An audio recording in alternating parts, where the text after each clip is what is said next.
Hello, hope all is well.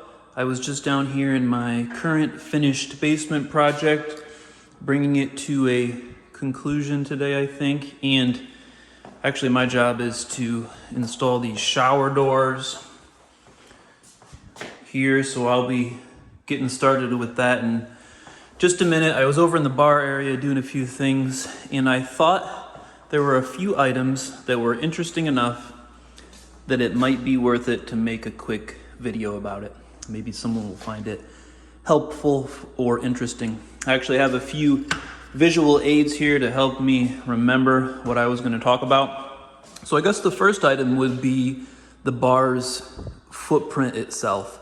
So the distance from the front of the countertop to the wall here, and same thing over there, is about 6 feet. So you can imagine when there's a bar stool in the parked position here on either side, we didn't want to encroach into these areas too much. But we did want the bar located in this area of the basement, and so what we did is to use half-depth cabinets. So here's a standard full-depth cabinet, 24 inches. Half-depth is 12. And so you end up with like a 25.5-inch countertop here, and then 13.5 here and here, and it saves us a little bit of real estate out there. I guess the second item I'd mention would be the countertop itself. There are still some fingerprints and stuff on here. It needs to get a good cleaning, but this is solid walnut. It's about 2 inches thick with a tabletop epoxy finish. The tabletop epoxy finish, just as a side note, this is just a sample here, but you can see, I'm not sure if you can see that, how thick it is. That's about 2 credit cards thickness. So if you're looking for a really indestructible finish, this tabletop epoxy is really nice. It does have a pretty high gloss finish, so if that's not your thing, this probably isn't for you, but it is really, really indestructible. You could set a glass here with water all over it and not worry about it at all. So, and that's what they were looking for on this bar. To get these 2 long joints to stay where we want them to stay permanently, this joint is about 2 feet long end to end. We used these surface to surface connectors. And so underneath the top, about right there, 1, 2, 3. Actually, if I go underneath, you can probably see, yeah, so there's one of them. There are these surface connectors, and I have a little mock-up here. The way that it works, you can see the concave portion of the fastener on that side corresponds with another portion over there. And if I'm able to insert this here, I can show you. So if I just leave a little bit of a gap there and start tightening down,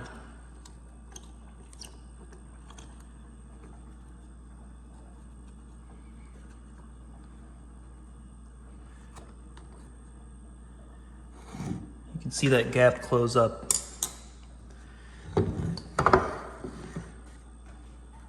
And this works really well in combination with glue. So we glue this joint, or this joint in this case, tighten those right down, indestructible, it'll last forever. So that's how we ensure that these stay there in a permanent way.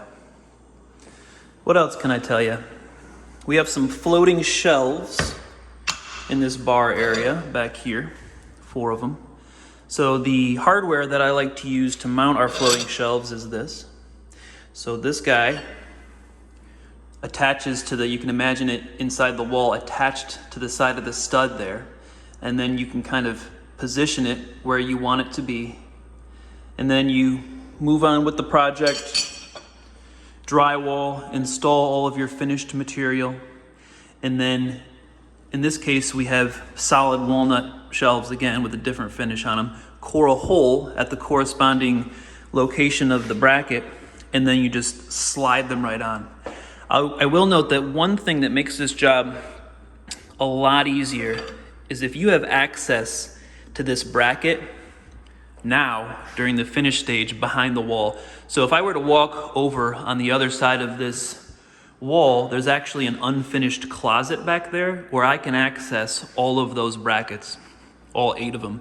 And what I could do if I needed to would be to loosen these screws and then adjust the bracket up or down just a little tiny bit to make sure that these were perfectly level. Because you can imagine, this is about 8.5 inches right there. So we had to core a 8.5 inch hole, which is about to there, and keeping that hole parallel, exactly parallel with the surface of the shelf is a little bit tricky. So you want a little bit of latitude in terms of being able to adjust them afterward if possible. The brick itself that you see back here around the shelves is this. It's real brick. They've just cut the face of it off. So this is the same stuff made by the same company as the stuff on the outside of your house. They just chop the face of it off so you can use it inside or actually outside as well. And it works really well, in my opinion, if you can't see the end of the brick. So you really don't want to know that it's thinner than the average brick. And so the way you accomplish that is just make sure that everything is framed in a way where it stops into the countertop, into the ceiling, the cabinet, and over here into these walnut wrapped openings. So you can see all around here and here, and if I were to walk over here, it's the same thing.